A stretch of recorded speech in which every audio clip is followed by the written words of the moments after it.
Welcome, everybody, to Bulls in a Barn podcast. I'm one of your hosts, Ryan Zimmerman, and today I have the lovely pleasure of being joined by four lovely ladies and one incredible gentleman with Char Hope Foundation. And we're going to go ahead and get this episode started out with our question of the day. So, who here can tell me what is considered the most intelligent farm animal on a farm?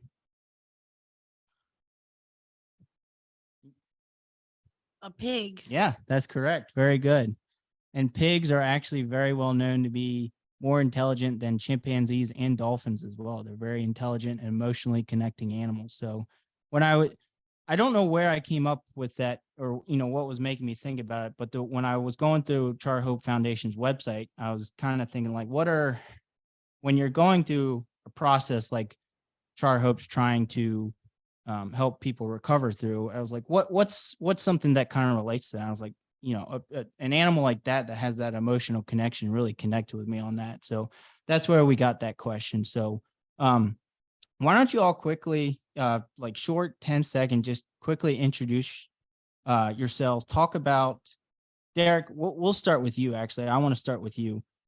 Tell me about how Char Hope Foundation started. Let's start from like the basics.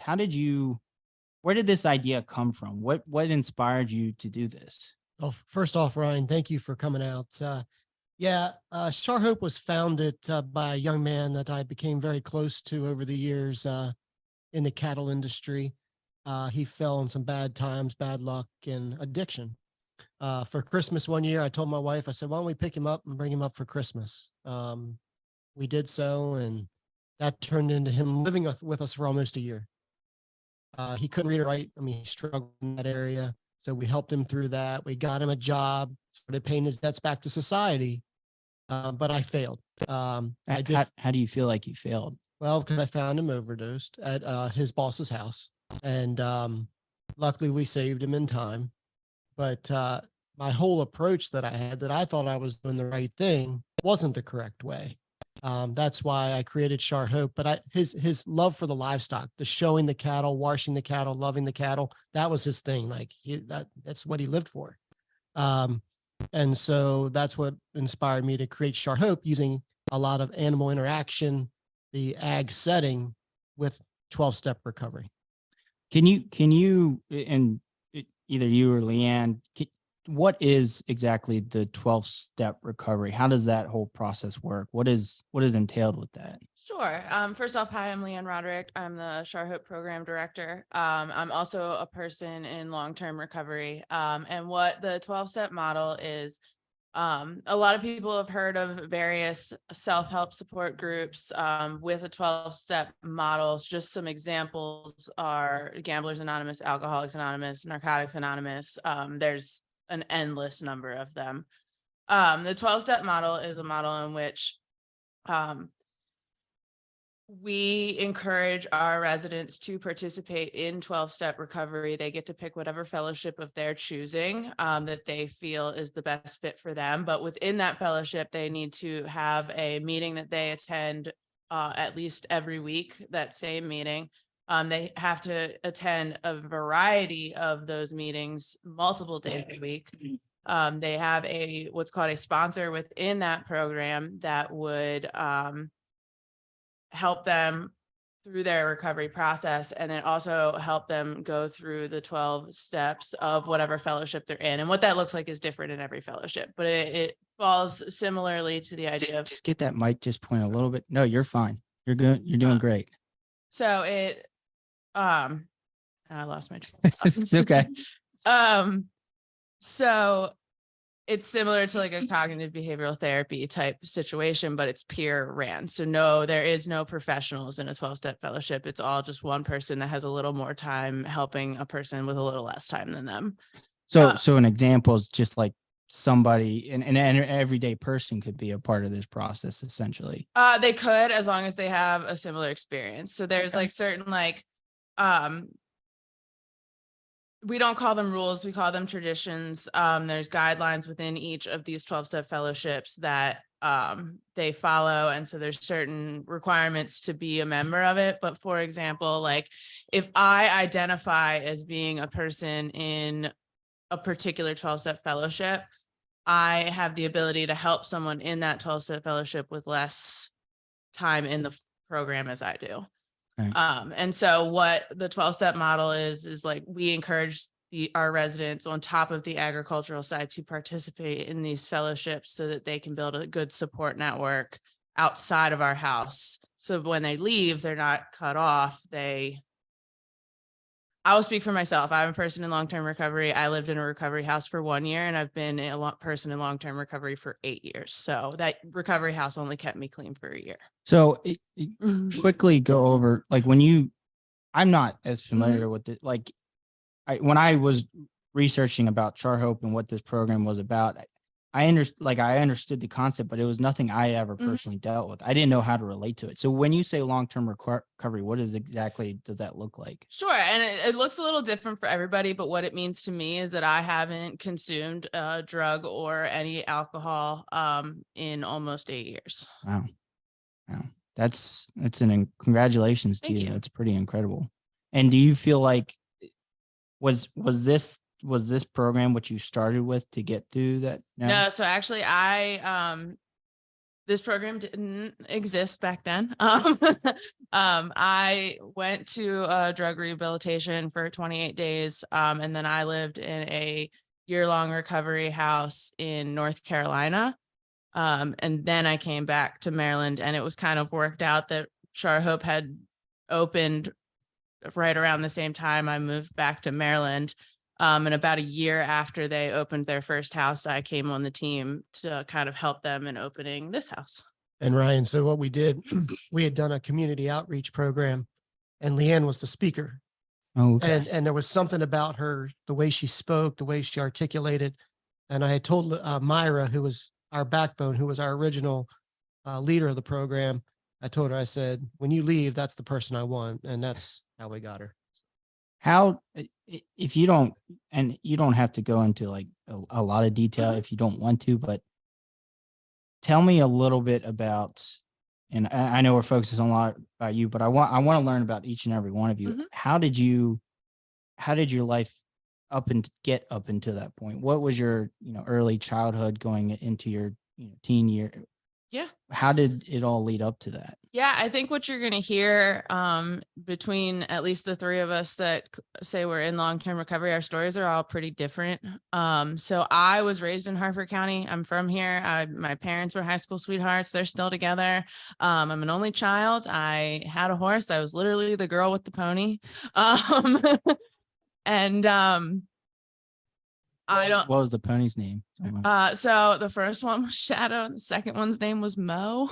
So there were two of them.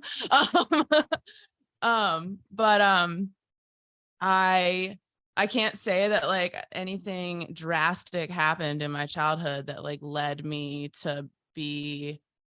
I hear a lot that the precursor to addiction is trauma, and I don't disagree with that. I can't pinpoint like big dramatic things that happened in my life. I'm sure there is things, but what really kind of triggered substance abuse for me was this like overarching feeling that I wasn't good enough as a whole, or that I was unable to process emotions as they arose. In what way do you mean by that? So my first like symptoms of substance use disorder started in middle school, right around puberty. So when we're emotionally heightened, when we're not processing things, my reaction to strong emotions was get rid of them by any means possible. Yeah. And so whether that was a relationship, whether that was self-harm, or eventually substances. And I never learned the right way to deal with emotions because I was just masking them for all those years. Yeah. And that's a tough, like, it's kind of like you said, everybody's story is different. And I don't think anybody else here will relate to what you went through. I know I Mhm. certainly can't in that perspective, but it seems like, especially today, like not being able to relate to who you are emotionally as a person is becoming a huge problem and a Right. huge concern.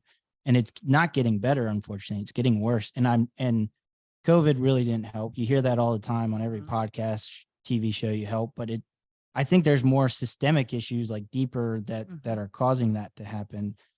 Why don't you tell me your stories really quick of how, you got into this program and what, where you are today. Well, thanks for having me. My name is Julia Epps. And I got into. She's okay. I can't get close. It's tough. We're tight in here, but we're doing it like a family. Can you hear me now? Oh yeah, we're good. So I got into this program. Just like, get on it just a little bit more. There you go. I got into this program because like basically just having no hope, having nowhere to go, not a home, I lost everything. And so like when Leanne was speaking about where she was at before she got to where she's at today. I know. No, sorry. It just made me think like my first, like, I guess addiction was like acceptance, right? Because my thing was like nobody accepted me, so I didn't accept myself. A lot of my problems came within self. Like I didn't love myself. Other people like deteriorated me and said things and bullied and all that. So like it was just more like a more And this was when you were like as a childhood as a growing child, up. yeah. And then it was abandonment. My dad wasn't around. My mom's a single mom, raised 4 kids by herself. I'm the only girl, the baby girl. So like in my world, I wasn't spoiled, but I was, because I didn't have to, my brothers had hand-me-downs, and we grew up predominantly like poor. Yeah.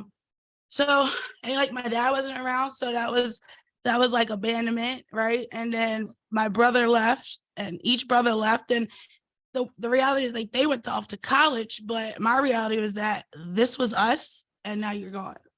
So it, and as like I got older, I had a child at 17. So I thought, me having a child at 17, like, I mean, my life changed a lot better than where it was, right? So I had this little child that loved me unconditionally, and met my kid's father. We was together and life was great.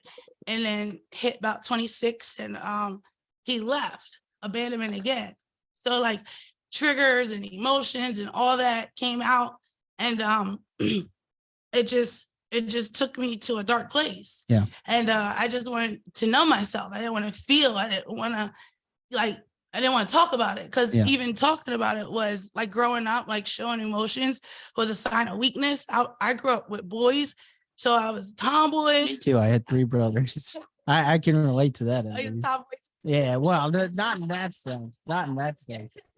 No, but yeah, like, so I grew up, so it was like, I got upchucks. It was don't tell mom, but I told my mom everything. And I always had that conscience still. I remember as just being a little girl, that conscience, right?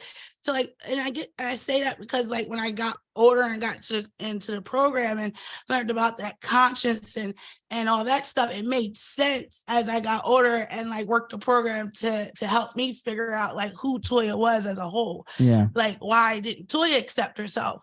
And like the reality was like Toya didn't accept herself because like no one else did. Yeah. But I had to change the perspective of who cares what no one else did, right? It was the inner me. And so I turned this who I was into be this mask, like who I never wasn't trying to be. I mean, I like was like a chameleon. I changed and adapted to everything that got close to me. Pretended to be something you weren't. Yeah. So then, and then I got into it was like my bottom. It was more of a clarity moment. It wasn't the drugs that when I overdosed, it wasn't even that, because when that happened, I didn't say let me change my life around, right? I said let me do something a little bit less and continue on down this road, because like that's all I thought I knew. I didn't feel nothing, to be honest with you. So I didn't have feelings. Were you in any recovery programs before this one as well? And so like 2018, I tried. So I was like in denial. Didn't want to call myself an addict. You know, I don't know. Sorry if I cuss, but No, Um, the last episode, the guy was afraid to cuss, and I think I dropped like 3 or 4 F-bombs. So whatever you want to say, just go with it. I'd like, ooh, but I just don't just throw it. No. But keep, yeah, cuss words. That's So fine. It's so Just much remember, I'm always counting. better. That's Oh, there's a sister. Oh, okay. here, and I give them out. You know? Yeah. I'm always giving them out. But so 2018, I went to rehab in Salisbury. So I did a whole geographical change. I was like, I don't know nobody, they don't know me. It's gonna be great. I could, but I only did it because the courts, like I was in the system, I was going to jail. Yeah. I was running the streets, I was getting in trouble. Yeah. And so 2018, I said, I'm gonna try to do something because they say do it. But I wasn't ready. Like I didn't want it. I was just doing it to appease the courts. What are some examples of things they were trying to make you do that didn't work? Or It's not really they don't make you do nothing. It's a choice that you have to want to do it. Yeah. Like, right. And so you have to open up your eyes and your ears and shut your mouth. Right. And so that's what the program is all about. open So your eyes, your ears, and you shut your mouth. I like that quote. Yeah. because it's just like, I didn't talk my whole life. It didn't really get me nowhere, but heartaches and heartbreaks and hopeless and everything else. So like now I just need to listen. So I wasn't ready to listen is an active skill, and I like conquered that, And I get to say that because I had to do a thing for Char Hope of active listening because I had none. I didn't know it was a skill. That's why I say that. It's a skill, and it's like it's an ever changing skill, because when you learn how to not only listen to other people, but like listen to just what's around you, your whole world. Like, and I do a terrible job at it still. My brain doesn't always comprehend everything I hear. So, but I also think with that, going back to what you were saying earlier, you also want to be able to be heard as well, too, right? Like that. Yeah. I think that feeling of abandonment was because there was nobody there listening to you as well. Like it goes both, in my opinion, it goes both ways. Like you, not only should you gain the skill of listening, but you also have to feel like somebody's there listening to what your problems are. And a lot of people are in these dark holes right now, and they don't feel like anybody's listening, which is really scary to me. But yeah, I'm glad you're finding that skill, and it's a skill you work on every day. Like it's always gonna kind of be like the skill itself is going to be changing every day, because we're always learning how to listen, become better listeners. But I think that's awesome that was part of it. Tell us about your story a little bit and what you. So my name is Tanya. Thanks for having me. My story is a lot different than everybody else's here. So my parents were old school and they were partiers. And so that's been around the entire time I grew up. I have an older brother. I had a younger brother, and I have a younger sister. I was in the 3rd grade and my younger brother got hit by a car at our bus stop and it killed him. Mm. So my parents' addiction from that point started being done in front of us kids, and as I was growing up and I was seeing this, I used to hate it. I'd be like, I'm never going to be like you. I'd argue with them, and I turned out just like them, so we was the cool house, everybody, my brother started partying before me. So because my parents partied and my older brother partied, I was like, well, this is the cool thing to do. And, my parents allowed it to be done at our house so that they could watch and see what we were doing. And my mom and dad's motto was, well, I'd rather you do it here and we know what you get and where you're getting it from than you buy it from the streets. Yeah. So that is how my addiction started. Because it was around me, it really was all that I knew. And back then, it wasn't talked about. Addiction wasn't talked about the way that it is now. So my parents. How so? Like, what's in it? I mean, it was a huge problem back then, but it wasn't as noticeable as it is nowadays. Okay. So in people the public eye. they just kind of were pushing it to the side and Right. So yeah. my parents they probably never knew they were addicts, and they're both dead and gone now, you know? And if they did know, they didn't know where to get help at, because like I said, there was nothing back then to help like it is now. Yeah. So I started partying, and then, you know, the fast lifestyle, I started meeting guys that were drug dealers, and I was like, okay, this is cool, you know, it's fun. I'm young, I'm having a good time. I'm doing this, I'm doing that, until it wasn't fun anymore. You know, they were in and out of jail. I was stuck at home raising the kids, doing it on my own, still in active addiction, trying to maintain. And it got hard, you know? Yeah. So then I lost my children. How many children did you have? I have 5. Okay. So I raised my older ones for the most amount of time. My younger ones don't know me that well. They're getting to know me today, you know?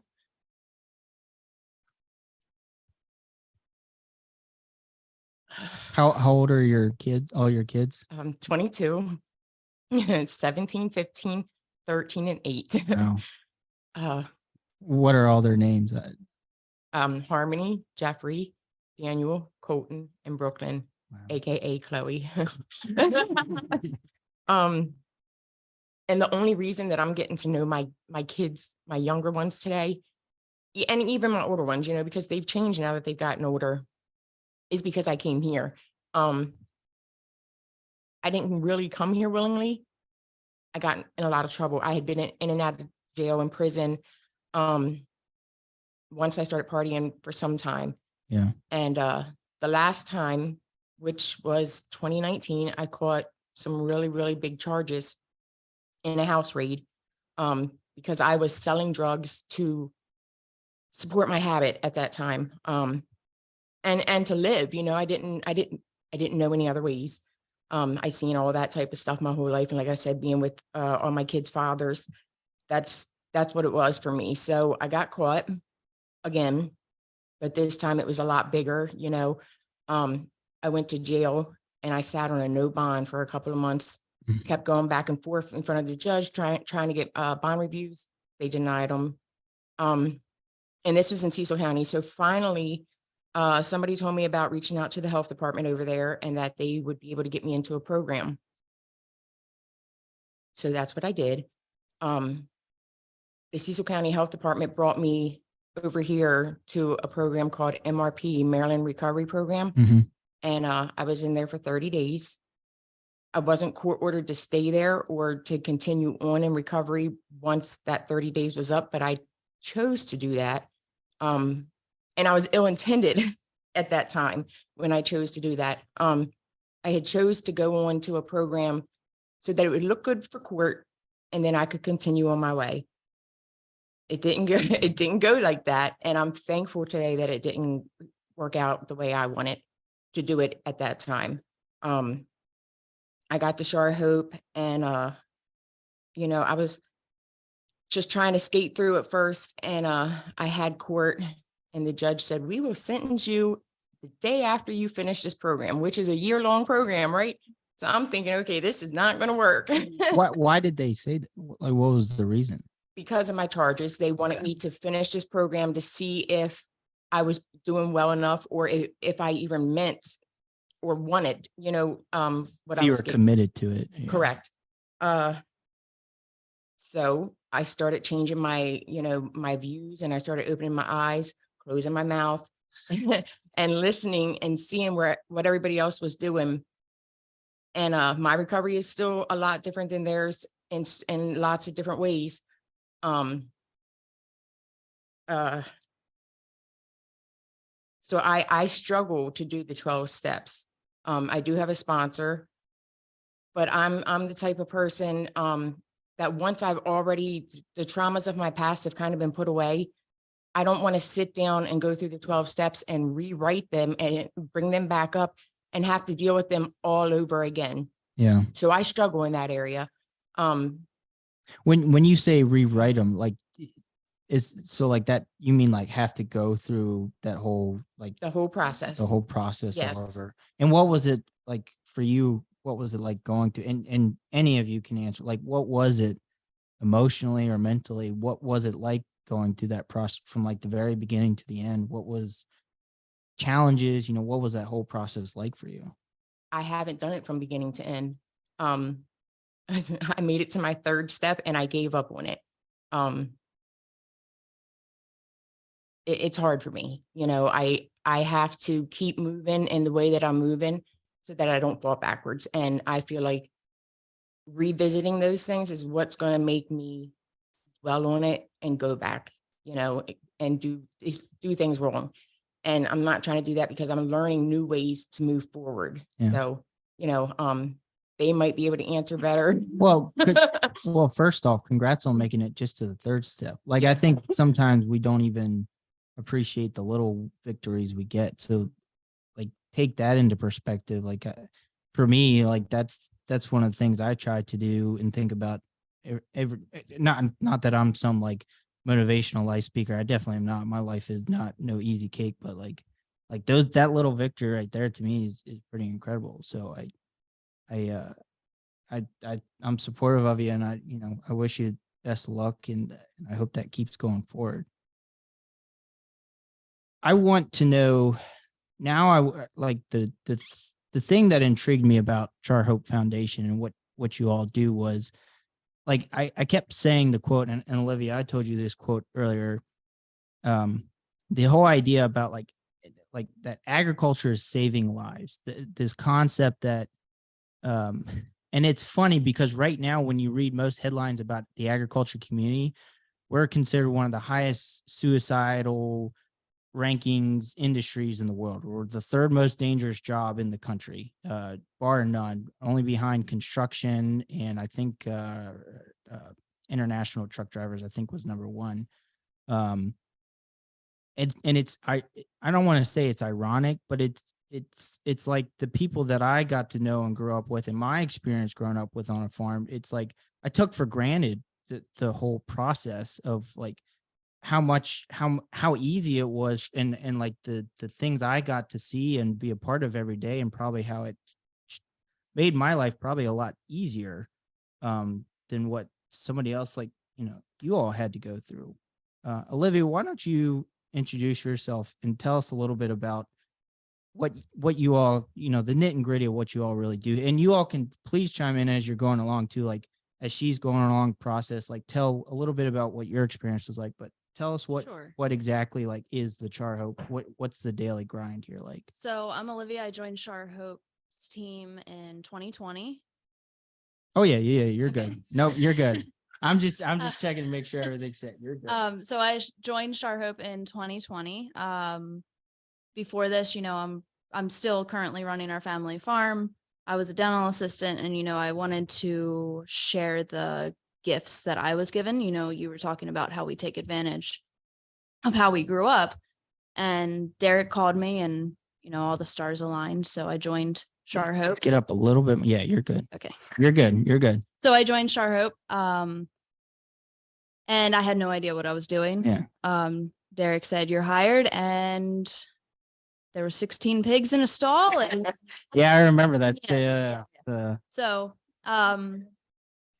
throughout the past 2.5 years that I've been here, we have been working on a curriculum, to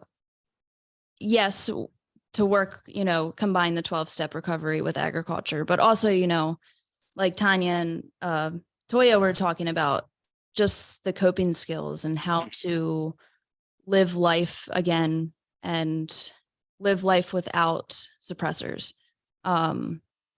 So on a daily basis, the girls spend a couple hours with Mindy and I, who's our equine educator. And we work on the farm. We teach life skills, budgeting skills. We teach coping skills. We do a lot of emotional work. And Toya was actually my very first client. So she helped me through the whole entire process. She good, Toya? She good what she's. Yeah, she knows what she's doing. That's good. Yeah. Yeah. So Latoya, Leanne, and Tanya all helped me learn, about the recovery community. While I'm not in recovery myself, a lot of people have been affected on the other side of recovery Yeah. or of addiction. So being able to learn from the inside of addiction, it's really put a new light on how I can teach these women and, live a successful and sustainable life. And you, like you said, you grew up on a family farm and Yes. and dealt with that. So did you ever experience like with family, anybody went through? Yeah. So I had some family members, with addiction and mental health. And, Char Hope is for addiction, but a lot of we also need to focus on the mental health part of it. So my experience is more so in the mental health field of how to use the farm to help with that. And, I was like you, I take advantage of how I grew up and seeing how the farm helps other people, live their life.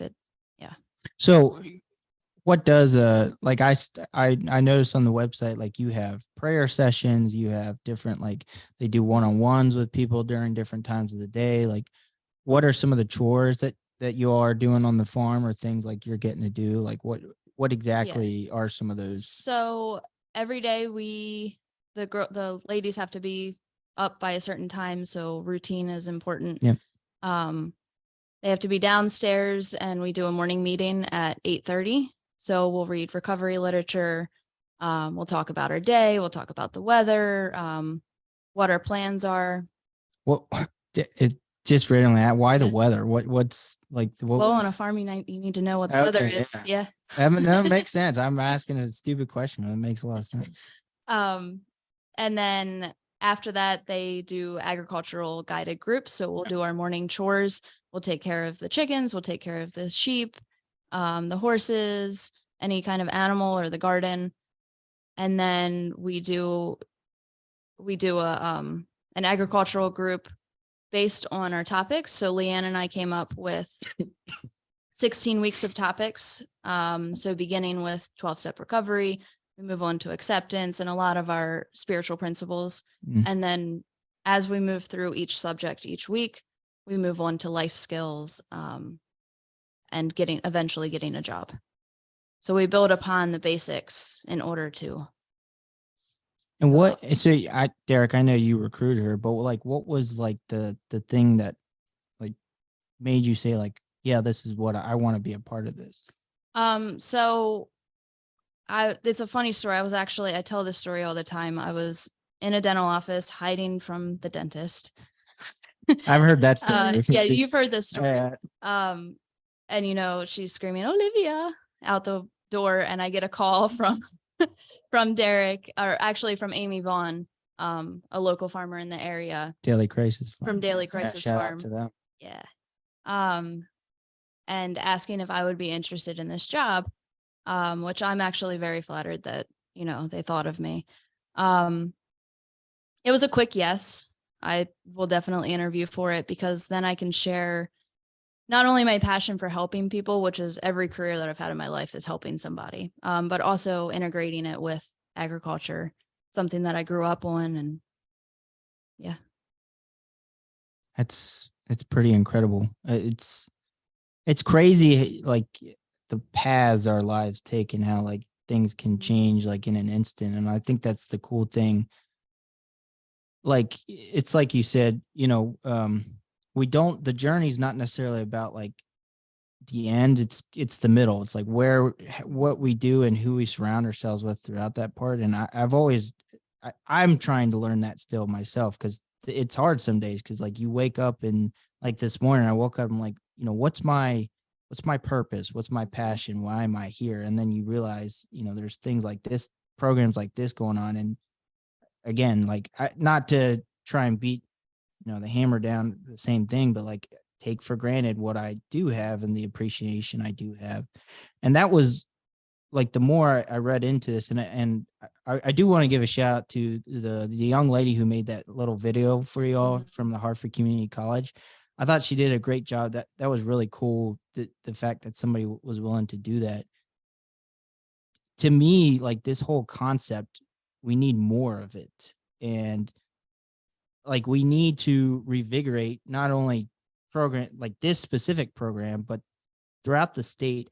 So tell me a little bit about the structure of how like you have a board of trustees and you have, obviously you're Leanne, you're the head lead. So like, how does the structure work? Is it all through donations that you all like run this program and coordinate? Like and tell me about like whether, you know, the positives or challenges of how, when you got started and like, you know, what are you looking at, you know, looking forward right now? Yeah, Ryan, that's a great question, and it's a struggle for us, funding. We're a holistic approach. What that means is if a resident's coming in on a certain drug to help minimize or supposedly to help them in their recovery, we don't do that.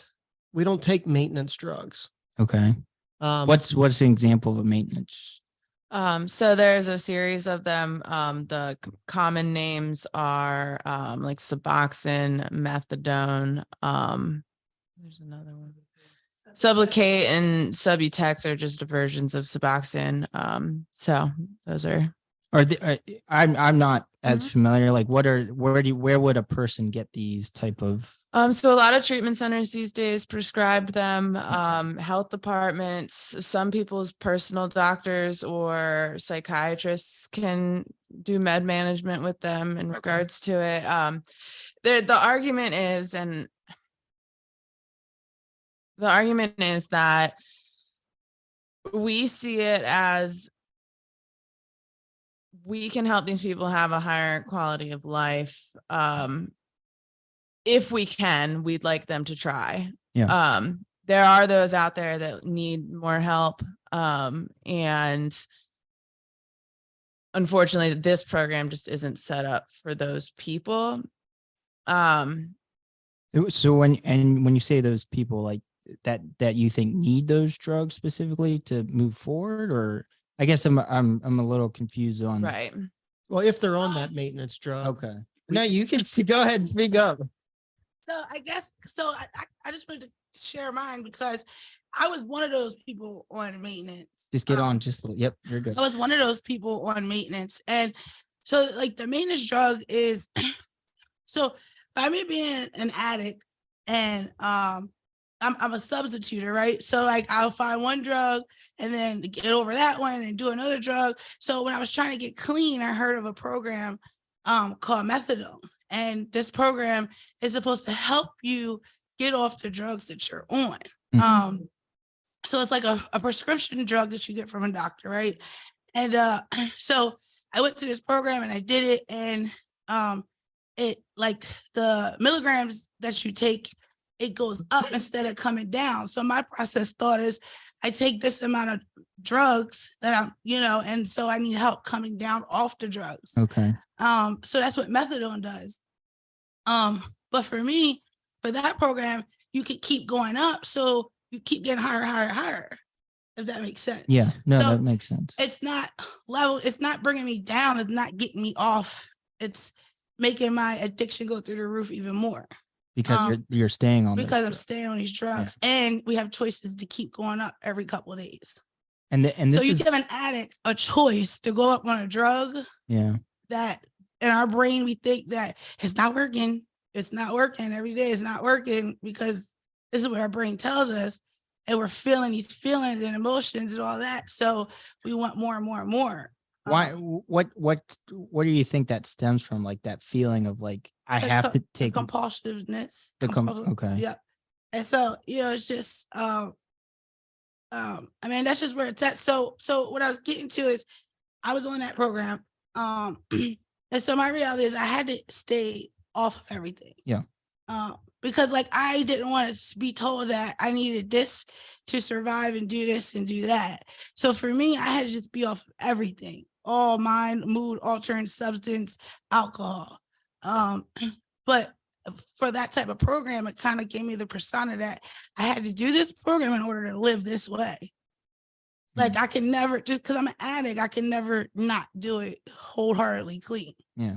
So, you know, I'm just, and like to each his own, like the program works for other people, but thank God that they got these other programs that get like, say, hey, come on in, let's try to do it. Like off of everything, we believe in you, Yeah. but you don't believe in yourself.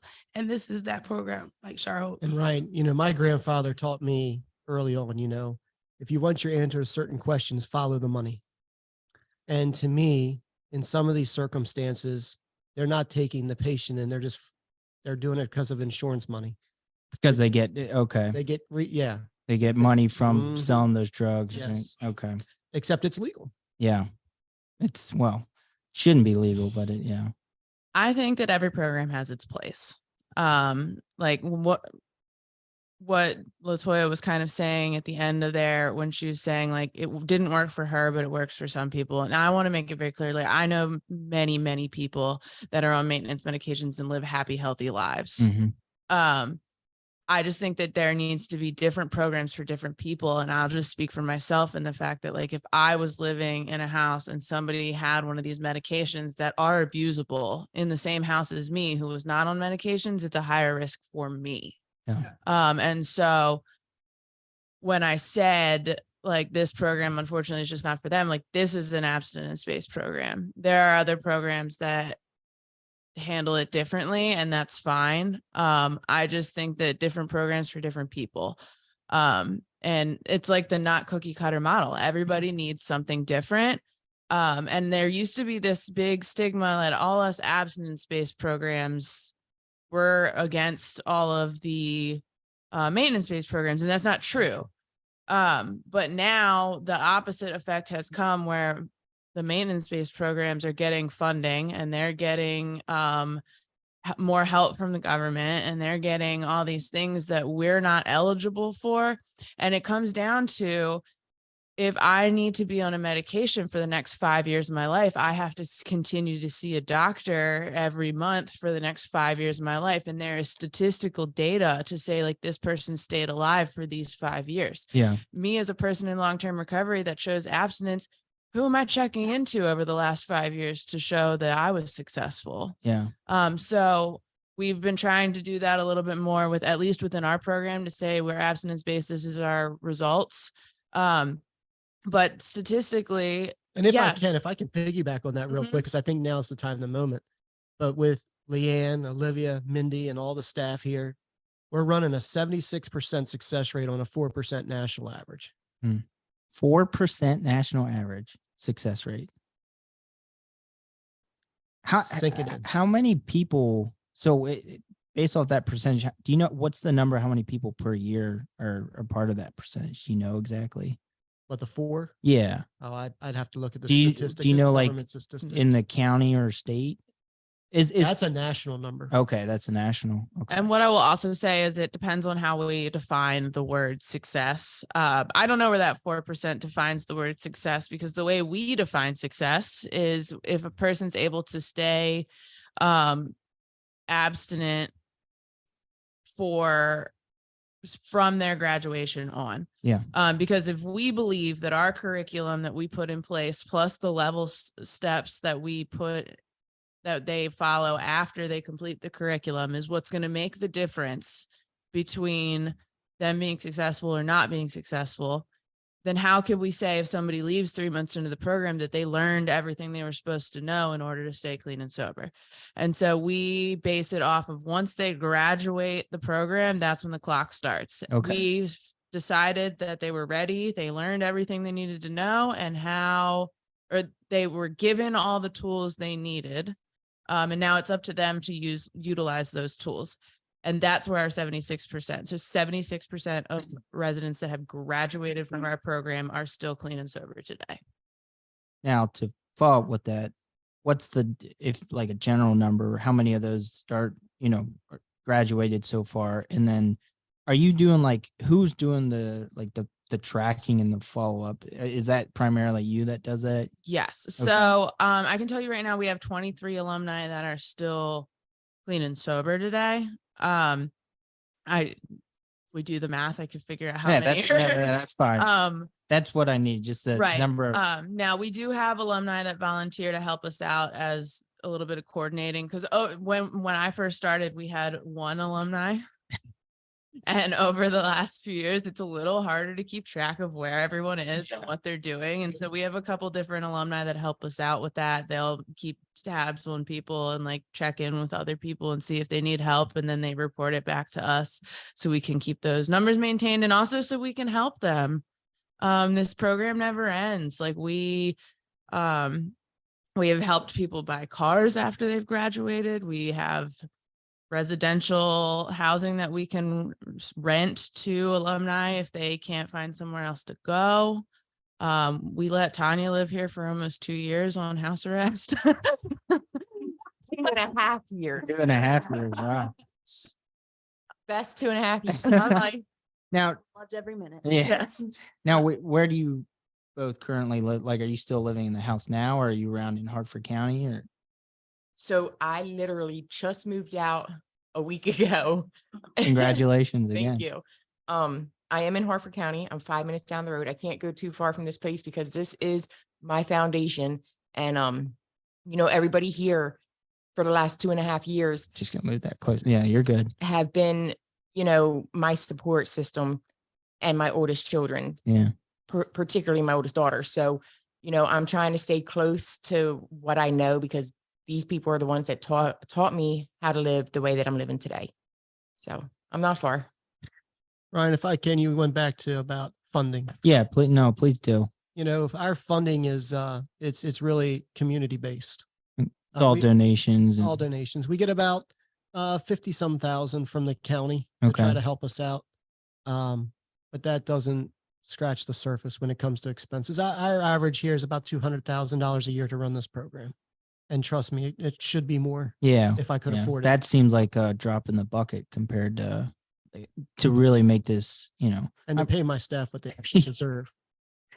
well, that's a whole thing in of itself everywhere, but continue. Yeah. But when it comes to fundraising, one of the biggest thing is we're not a very biblical program, but I am on how I structure certain things. And we believe in a higher power, whatever that higher power is to any individual, Yeah. whether it's through the big book, the Bible, whatever they believe in. But for me, in the Bible, it talked about the shepherd moving his flock of 100 from one pasture to the other. And when he moved them over there, he counted up his flock and he realized he had 99. So the shepherd had to make a decision. Do I stay with the flock or do I look for the lost one? Yeah. It is Char Hope's mission and goal to always bring that lost one back to the flock. And that's really what what I'm built Char Hope around is that vision. And that leading to on our website, if you visit charhope.org, there's a 99 giving. It's $99 a month. And it's based on letting us not forget that we need to go find that lost one to bring it back. I was wondering what the 99 was about because I saw it on the website in the sweatshirt. That's pretty cool. That's kind of a neat. Yeah, I like that a lot. So it's obviously it sounds like there needs to be something done to keep this, not only maintain the funding you have, but increase it in order to help build upon is it part of do you want to try and bring in more people specifically? Is it to maintain the facilities and because you got a lot of animals you got to take care of, there's a cost that comes with that. So what are some of the biggest things you're trying to help cover, and staff obviously as well? Well, right now, I think what we're trying to do is we're trying to continue what we have and fine tune what we have. Yeah. At that point, there's some things already in the works. There's some promises that have been made to Char Hope, given this place that we're at today. Possibly in a few more years, maybe 14 more years, we'll have our men's program up in Pennsylvania. Oh, wow. We have a donor that's willing to leave us their property. And that's a huge deal. I mean, that's a step in my vision. My vision was to have this throughout the state and then eventually throughout the county. Yeah. Using farms for recovery. So on the farm, because funding is so low, Derek and I have figured out a way to raise animals to provide funding for the therapeutic animals. So we do broiler chickens, pigs, beef, laying hens. So we figured out a way to become a little more self-sustainable on the farm side. Yeah. That way we can focus more on the therapeutic side. And while all of these animals, that we're raising to help fund the program, it's also helping the women, learn about life and death, learn about the finances of it, learning about the core of our world, like we talked about earlier. Food is the foundation of our survival. So they get to have firsthand at it and put some gratitude on their plate. Yeah. And Olivia brings up a good way, so the way we move our products, our beef, pork, and chicken, is through an auction up in New Park, Pennsylvania, Andy Grothy's auction.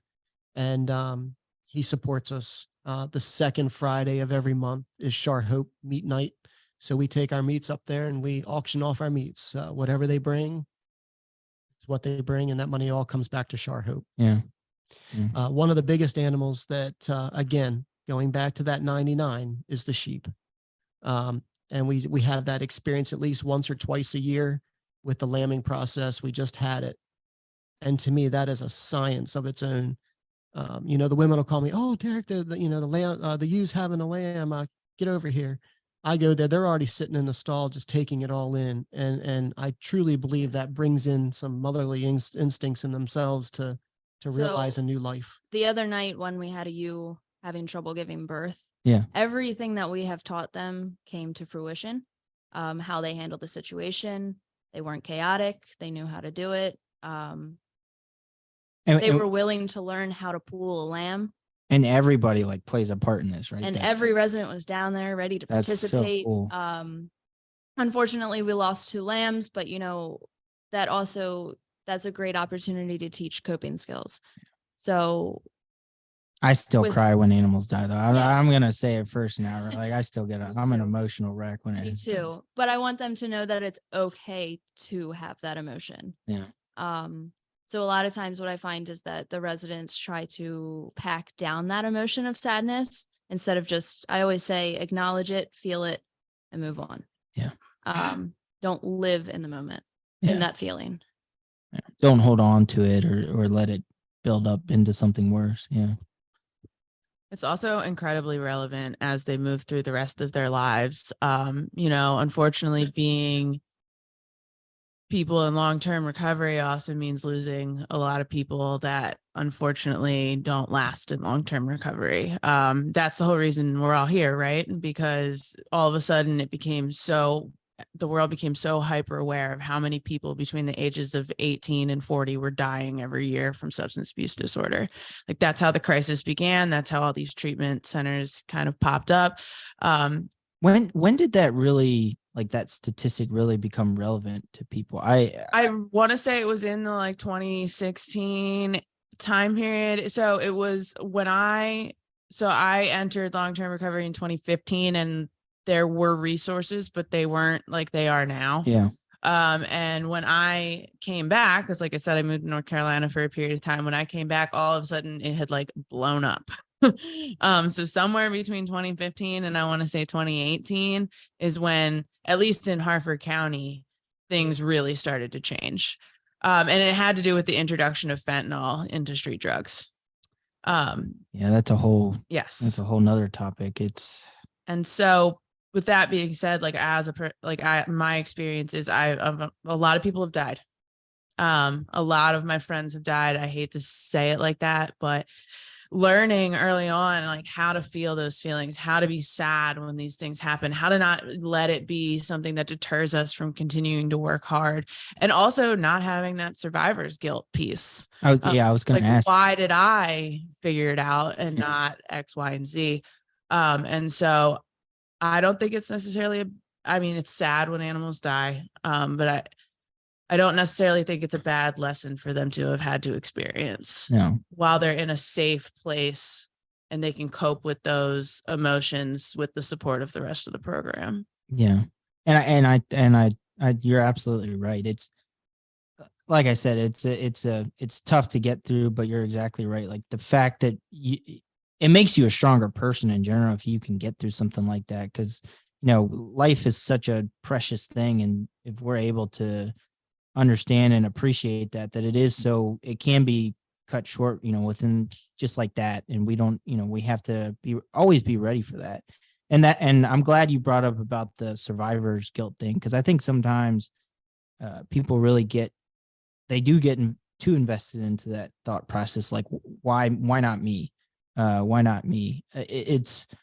I recently started relating to that because I lost a friend to suicide, and it's kind of one of those things like, why not me?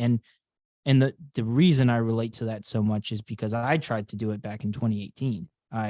I don't tell a lot of people about this, and it's not something I try to like get off. And this isn't like a pity party or anything, but I was living alone. I was trying to just got out of college, trying to find myself. And like you all said, I didn't feel like I wasn't listening to anyone else, but I also didn't feel like I had anybody around to speak about my issues. And now there are days when if I see somebody, it happened to someone else, I do have that moment where I say, well, it should have been me. This shouldn't have happened to them. But I think me moving forward and living and moving on and finding out why I'm here is like what is the biggest reason why I wake up every day. But so besides the lambing and the little baby animals, what are some of your other like favorite parts about being here on a daily basis? What are some of the memories that you like the most, things that you like to do here? So above our barn in the loft, we have a pool table and we have darts and we have Turn that to no, you're good. we have an I don't know if it's X's and O's. I don't know the exact name to that. Connect for it. Thanks, guys. But we have a whole bunch of cool stuff up there. And a lot of times when we would have downtime, the whole group of girls would go up there and spend their time up there. Even with the dog, throwing balls back and forth and just enjoying each other's company and being a united force, So that was something that I remember us doing quite a bit. Yeah. Do you think not only with being around animals, but being around other people going through the same process is helpful as well? Like just being able to Absolutely. go through the journey. Yes, absolutely. Because you relate to these people and they relate to us. Yeah. Maybe not in the same way, because like I said, all of our stories are a little bit different. But because we have all done a lot of the same things, seen a lot of the same things, we can relate, where people who aren't like us cannot relate to it. So it's hard for them to understand what we went through and what we're going through now to make it better. Yeah. Yeah. No, it's kind of like a family, right? You're finding people that know your current everyday struggles, but not only know what you're going through, but love you because of it, because they feel like, hey, I'm with you every step of the way, and I want to try and support you as much as I can, because the only way we're going to make it through is if we make it through this together. And I think that's another problem I'm seeing right now in society. There's not enough focus on like making sure you're taking care of family. It's almost like we've not only family directly related, but just people surrounding you. You and I Olivia, were talking about a little bit in the ag industry. There's a lot of animosity and hate, and maybe that's just our young generation like thought process. Like Derek might have a different opinion on that, but it's sometimes it feels like we stay in our lane and we don't try and help each other out, and we don't open our minds, which is like what I think programs like this are so special, because it's doing the exact opposite. It's doing everything it can to help whoever needs it and wants to get the help. And it's doing it through an industry that most people for some reason like to bash right now. They think agriculture is one of the worst things in the world. That's it. It's two totally unrelated things as to why they think that. But it's like, how do we, I guess my question is, how do we get people spread the word more that we need more stuff like this? Like what do we do? Well, I'm going to piggyback off of, the agricultural community and what we teach. One, I teach these women, how to live their life and all of this, but they're teaching me also how to live. Second off, being able to teach the ladies here at Char Hope, I'm also able to teach something I'm very passionate about, which is agriculture. So they get to learn, the other side of it, and they can take what they've learned here and they can take it on the outside world and be like, hey, let's learn about agriculture and what they're doing. And I was going to bring up the story earlier that LaToya and we talk about the broilers. And it's always, oh, the poor broilers, like we raise them and then, we eat them. But I always say they only have one bad day. It's our responsibility as growers to make sure that those animals only have one bad day. Yeah.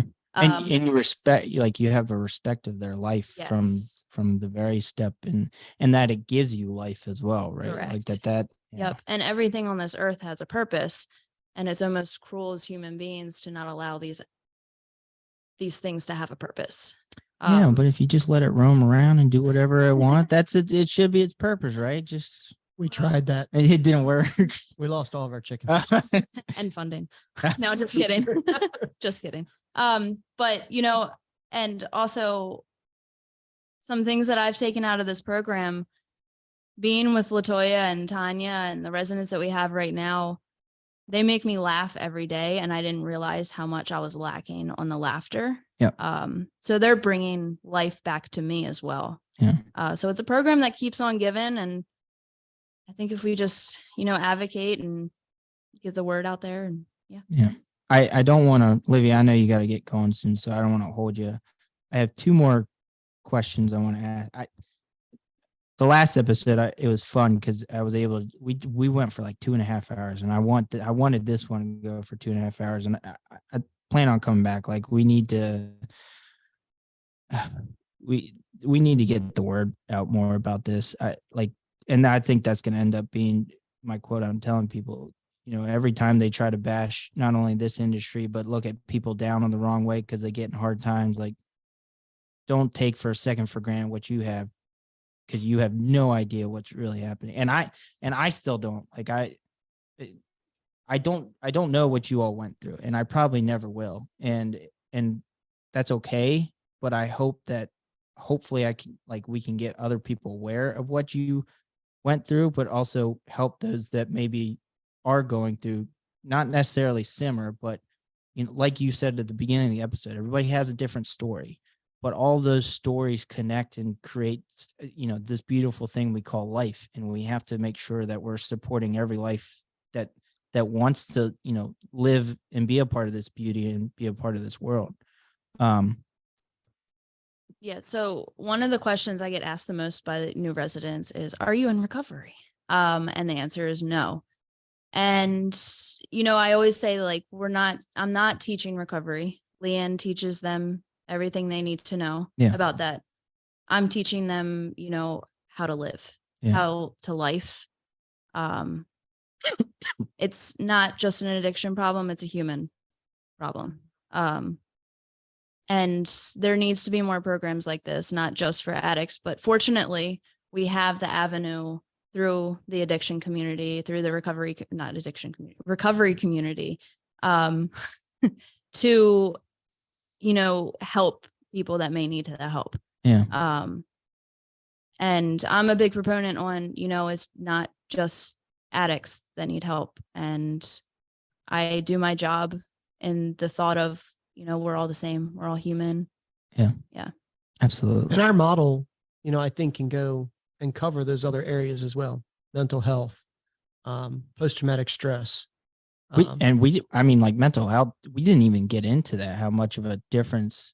Like, I can't tell you how much just being able to have a structure and have an everyday thing that you do when you spend too much, and you might disagree with me on this, but when you spend too much time around thinking about things that could go wrong, that's when the journey goes downhill, at least in my opinion. That's when they go wrong. Yeah. And maybe I'm wrong by saying that, but to me, every time I felt like I had a bad day, it's because I didn't have that structure for the day of what I needed to get done or why I was doing what I was doing in the first place. Right. And you can reset your day at any time. Yeah. Yeah. But I didn't want to interrupt you, Derek. No, you're spot on.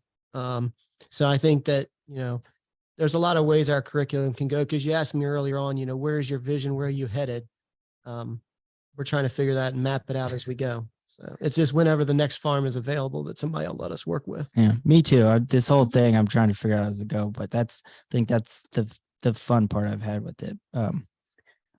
If you all could quickly go around and just, if you had anything, whether you wanted to say with to people who are going through what you're dealing with, or people maybe who don't understand, just, something that you feel like people should know or be aware of before we wrap this up, so that we can get the word out, and something that relates to you personally, so that people feel like, they have a better understanding of why we need to support this.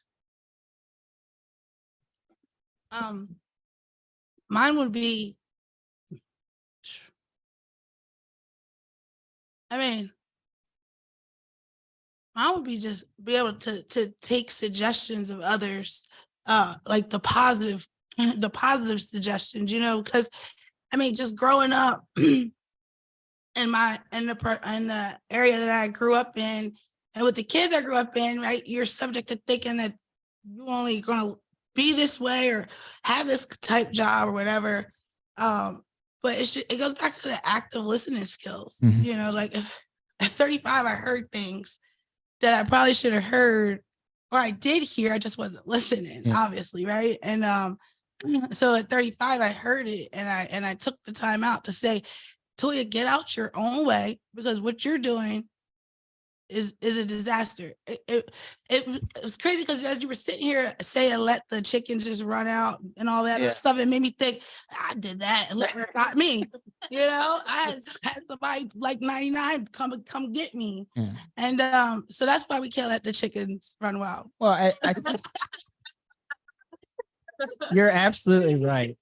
But I think it's more of like controlled chaos, right? Like, life is such a chaotic process, and there is going to be times where we do have chaos, no matter what. Like, we can't control everything that happens. But the thing is, like, my growing up, I didn't have tools to cope with my chaos. Yeah, I didn't, like, the gate was open, I right? didn't talk to nobody. I didn't share my feelings. My mom was a single mom. She didn't have time to, she was a loving mom. She did what she could possibly do, but to raise 4 kids, 2 jobs, home in and out, to be like, Mom, that feelings get, Yeah. put in, and it's like nothing comes out. So, but just to go back to the take it all in, listen, takes to the suggestion, right? Open your mind, open your heart. Yeah. Because the closed mind, closed ears, not listening, and just continue to walk in faith, not by sight. Walk by faith, not by sight. I love that. Thank you for that. Okay, so I think it's important for people to know that everybody is a mother, a brother, a father, a sister. And like we said, everybody's story is different. There's a lot of judgment, and nobody knows what the next person's going through from day to day. And you get a lot of, they're junkies, and they're never going to succeed, and they're never going to, get anywhere. And that's not true. So my advice would be, just hang in there if you're reaching out, trying to get help, because it does get better, and it's not an easy road to go down. You will have hard times, but if you keep persevering, you're going to come out shining on the other end. Perseverance, 110%. Absolutely. And Ryan, if you would have met these two when they first came into the program, you wouldn't believe that who they are today. They put in the work. We cannot take the credit. They put in the work. We just gave them the tools to use. And they're walking representations of the program. They have the drive and the will, and they started listening. And I forget what I was going to say. I teach them public speaking. You're doing a great job. It's going good so far. Yeah, but they are their motivation. Yeah. To keep doing what we're doing. And if people could just see the whole process of it, I really think we could do some really great things on a bigger scale. So You need to have, props to them. you need to have a big party here supported and Yeah. get everybody to come out here and First Saturday in June. first Saturday in I- June. I remember when I came to this program, I thought I wanted to literally be a farmer. I wanted the whole suit and boots and like the farming side for me, it was just so beautiful because it just helped me in so many ways, therapeutic. So just like that side of it, like for 1 minute, I'm like, I want to be a farmer. I want to milk Mhm. cows. I want to do Yeah, this. she Like, wanted to milk I cows for a was living. gung ho. But then I see what y'all do, and I'm like, let me reevaluate this. I'm like, Chase, Don't reevaluate. You're gonna farm. We're gonna. Ryan, one of our weeks is mental health week, and I actually I focus on farmers and mental health. Yeah. And it's so ironic that we're using farming, agriculture as a tool to help people change their lives while the people who are actually doing the work in agriculture are suffering. Yeah. And I think it's a pretty cool, the irony is there. It's Well, you don't know what you have until it's already. Right. You don't know until you know. I Right. think that's a good way of. Sometimes I try to look at it like, Mhm. and that's not to say that farming isn't hard. It truly is, and we are in dire times right now when it comes to making sure the ag industry is supported. But this just kind of, like I said at the beginning, it revigorates the whole concept that life ain't so bad when you're out on the farm every day. It's actually pretty nice. But Yes. Yep. But yeah, these two are amazing, and I wish you both continued good luck and support, and I hope it keeps going successfully, and wherever life takes you on the journey, that it takes you where you're most happy, and that's all that I want to see people be, is happy, because I think that, like, and you can genuinely tell when people are happy on a regular basis, because you can just, the light that emulates from them. There's a lot of grumpy farmers, and you can just, I don't mean that in a negative way, but man, when I have to talk to some of them, I'm like, what, who shit in your cereal this morning? Come on, man. I'm trying to have a good day. But yeah. Good. Well, Toya also wanted to be a long distance runner at some point during her stay. And then we took her on a 2-mile hike, and she turned to me and said, I don't want to run with you. No more." I said she's tripping. She be Hey. tripping. Hey, no running, do lifting. That's do the lifting. It's a lot easier. Running sucks. I'm with you on that. But I guess what I would like to say to people is that recovery from substance use disorder is our own responsibility. Managing our mental health is our own responsibility.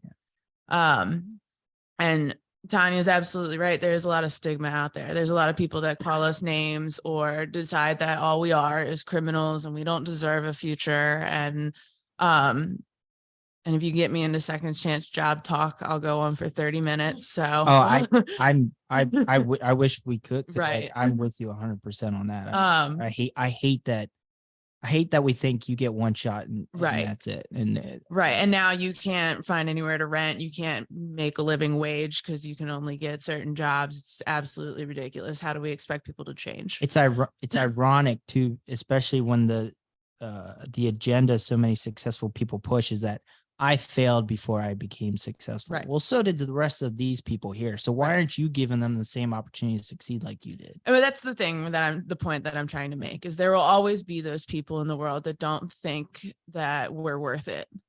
That's the truth. And I can sit here and I can decide, you know what, they're right, we're not worth it, or this uphill battle is too hard to fight, or I can get over it and put one foot in front of the other and continue to fight for myself, because that's the only one that's going to do it. And so my recovery is my responsibility. Handling my mental health is my responsibility. And we only hold 5 residents because we want those 5 people to know that they belong here. We want them to fight for their recovery, and we want them to know that, like, I don't care what you did in the past. Yeah. What are you going to do moving forward? I don't care what blah, blah, blah said about you, or that mom won't talk to you right now. How are you going to change? How are you going to become the person that you think is worthy of all the things that you want for yourself? Ryan, if Olivia needs to go, she's more than welcome. But I think we should go here because this is a hot topic for me behind the scenes. In a situation that I've been helping someone, there's some gaps in our law that, when somebody has done their time, to be able to drop charges to help them get a better job because they've done their time. They did their time wherever, they've stayed clean even after years after that time has been up. Yeah. And it seems like it's a battle to get those charges moved enough to where they can at least go get a reasonable job. And it really hinders them. And it shouldn't. Like, I would stand behind certain people because I know they've done what they've done. And I know that they're solid. Mm. Where some would sit there and say, nope, they don't deserve it. So what you're telling me is you get one shot and you're done in life. Yeah. I think everybody needs to look in the mirror. Well, I think the problem that happens with those kind of situations is it's kind of similar to like when you try and put people into a certain box or like a certain collection. You see one bad example of somebody who might be a repeat offender who just can never figure out how to get it out of that process. So they just think the rest of them, like it happens in farming all the time. Like you see one bad farmer with animal abuse or something like that, and then the rest of us get thrown in that situation. I'm not intelligent enough to know, but I'm assuming that's where that probably is coming from. If I had to guess, we do have a legislative issue bar none when it comes to that. Yeah, and some of it's the way the law is written. Yeah. A judge can articulate it one way and the next judge may articulate it the other. Yeah. So I think there needs to be some cleanup in the law side, which we'll have to take care of in Annapolis. But Yeah, absolutely. Right. I mean, I think for my standpoint on it is, and I even struggle a little bit with the one shot thing, if I'm being honest. I think sometimes it does take people a few bashes into the wall before they figure it out. Yeah. They're probably might go down and wreck Right. a few more times. I don't know if he'll appreciate me saying this, but whatever. My husband was in and out of prison for like 10 years and now he has 11 years sober. So do we still judge him on those 10 years? I mean, it's just hard. Yeah. It's hard to make those decisions based off of what we did in the past, what we did when we were legitimately sick. Yeah. But I'll speak for myself. I have a misdemeanor record. It's not a felony record. I have one misdemeanor on my record, actually. I have been permanently removed from Airbnb. I can never rent a home. Ever. What's their reasoning? They think that I am an unsafe person to have in someone else's house. I couldn't work for a job that had me going into clean homes. I couldn't remove things for like, for example, one of the places we refer some of our residents to work does restoration work. So like if their house catches on fire and somebody will come in, pack their stuff up, clean it, take it back for them. I would not be eligible to do a job like that because I have this criminal record. I can't adopt certain pets. I can never adopt children. That's an atrocity right there. Right. I mean, the pets first, but the children. Yes. Yeah. If I were to try to volunteer to coach one of my future kids' sports teams, I can't do that. And that's with a misdemeanor record. It gets worse when we start looking into felony records. And so it's just absolutely crazy to me that's where we're at right now. I understand that there's a concern, depending on like, if I want to coach your kids playing sports and I have a criminal record, there's a concern, but it is so hard to put somebody in a box, based off of what a piece of paper says. Yeah. And something that happened years ago, not yesterday. Right. Yeah. Right. If you're never given a chance to even succeed in the first place, and then people, I guess, get hopeless from that. Yeah. Right. I have an example. I had a client one time. We ended up talking her down from this, so that's great. But she had a criminal record. She was having a really hard time getting a job. She finally got a job. It was barely more than minimum wage. She was going to have to find a place to live. She needed a car. She needed all these things. And that was a process too. And she turned to me and she said, "This is so ridiculous. If I was selling drugs, I could afford a better place to live, a better car, and I would have to work less hard." And how do you explain that to someone? They're like, you know what, you're right. But that being said,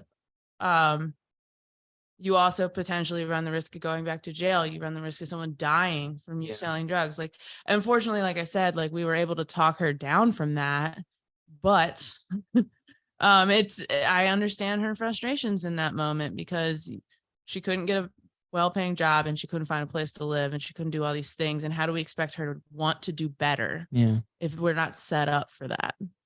You know, Ryan, the other thing we do here too is that our graduates work hard to receive a certificate graduation. Now, some of those may fall short and may leave, but as long as they stay clean after they leave here, we will make them or consider making them an honorary member, an honorary alumni if they meet some certain qualifications. But what happens when one graduates and then falls backwards?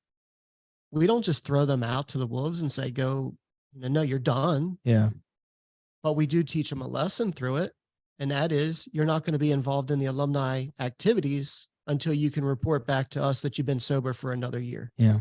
And then that has to come back and has to be approved between, with Leanne and the staff to accept that person back into the alumni.